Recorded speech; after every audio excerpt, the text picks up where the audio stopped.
तो आज मैं आप लोगों को प्लाज़ो ट्राउज़र में जो है वो इलास्टिक लगाना सिखाऊंगी। तो सबसे पहले आपको इस तरह से इसे नाप लेना है।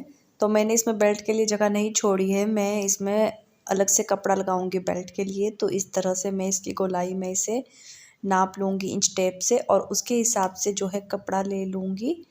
तो मेरे पास ये कपड़ा बचा है तो मैं इसमें से कपड़ा निकाल लूँगी। तो आपको जो है 2 इंच जो है कपड़ा लेना है और सिलाई के लिए आधा आधा इंच आपको एक्स्ट्रा लेना है, क्योंकि हमने बेल्ट के लिए 1 इंच जगह छोड़ी थी और जब हम उसे फोल्ड करेंगे तो वो 1 इंच ही बचेगा। तो आपको इस तरह से इसकी लंबाई जो है 3 इंच ले लेनी है और इसकी जो चौड़ाई है आपको अपनी प्लाज़ो के हिसाब से ले लेनी है। तो मैंने दोनों पीस ले लिए हैं क्योंकि इसकी चौड़ाई कम पड़ रही थी, तो मैंने 2 पीस कट किए। अब हम यहाँ पर सिलाई लगा के इसे तैयार कर लेंगे और इस तरह से करने के बाद अब हमें इसे प्लाज़ो में जोड़ना है।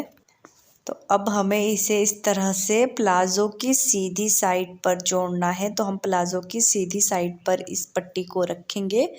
प्लाज़ो की सीधी साइड से हमें पट्टी की सीधी साइड रखनी है, क्योंकि जिस साइड हमने सिलाई लगाई है ये उल्टी साइड हो गई। अब हमें दूसरी साइड से इसे प्लाज़ो की सीधी साइड पर रखना है और यहाँ पर हमें इसके ऊपर से सिलाई लगा लेनी है।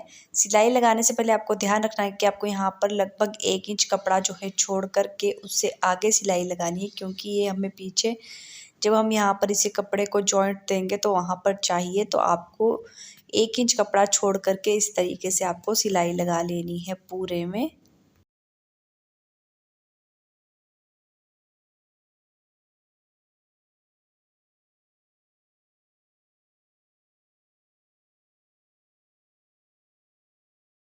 तो इस तरीके से हमारी सिलाई जो लग चुकी है, अब हमें इसे डबल फोल्ड करते हुए इसके ऊपर जो है सिलाई लगानी है।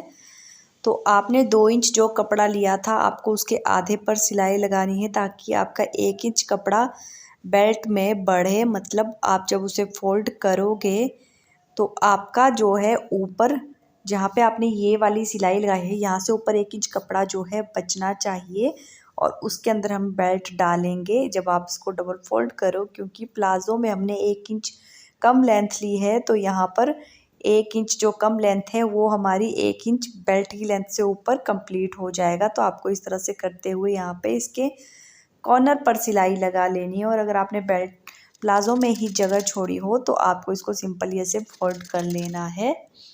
अगर आपने नहीं छोड़ी है तो आपको इस तरह से लेकर के इसमें सिलाई लगानी है। तो मैंने सिलाई लगा ली है। अब हम जो है इलास्टिक लेंगे, तो आपको जो इलास्टिक है जितनी आपकी कमर है उससे 4 या 5 इंच कम ले लेना है। तो मेरी कमर 33 थी तो मैंने 28 जो है इलास्टिक की लंबाई ले ली है। आपको इस तरह से अब जो है सेफ्टी पिन को इलास्टिक से निकालते हुए जो इस तरह से बंद कर लेना है और इससे आपको प्लाज़ो में इलास्टिक डालने में आसानी होगी। तो इस तरह से आपको इलास्टिक को यहाँ से डालते हुए प्लाज़ो में सेफ्टी पिन की हेल्प से जो है इधर की साइड से आपको इलास्टिक को निकाल लेना है। तो इलास्टिक को इस तरह से आपको निकालना है, मतलब प्लाज़ो को इस तरह से करना है जैसे कि मैं कर रही हूँ। हमारा इलास्टिक इधर निकल गया है। अब इलास्टिक निकालने के बाद अब हमें इसे यहाँ पर इस तरह से करते हुए यहाँ पर 5-6 बार सिलाई लगानी है, ताकि जो हमारा इलास्टिक है वो खुले ना।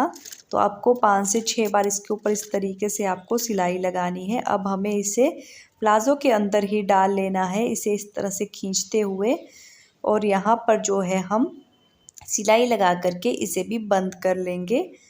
जब आप सिलाई लगाओ तो आपको ध्यान रखना है कि आपकी सिलाई जो है वो कपड़े के ऊपर आनी चाहिए, इलास्टिक के ऊपर आपकी सिलाई नहीं आनी चाहिए। तो मैंने सिलाई लगा दी है। अब हमें इसे इस तरह से रखते हुए इसके बिल्कुल बीच से सिलाई लगानी है, ताकि हमारा जो इलास्टिक है वो इधर उधर ना खिसके। तो आपको इस तरह से इसको रखते हुए इसके बीच पर सिलाई लगा लेनी है, इस तरह से इलास्टिक को पकड़ते हुए। और मैं एक चीज़ आपको फिर बता दूं कि जब आप इस तरह से इलास्टिक पर सिलाई लगा रहे हो तो आपको जो है इलास्टिक को जितना ज़्यादा आप खींच सकते हो उस तरह से खींचना है, तभी आपके इस तरह से रफल्स बनेंगे जैसे कि मेरे इलास्टिक में बने हैं।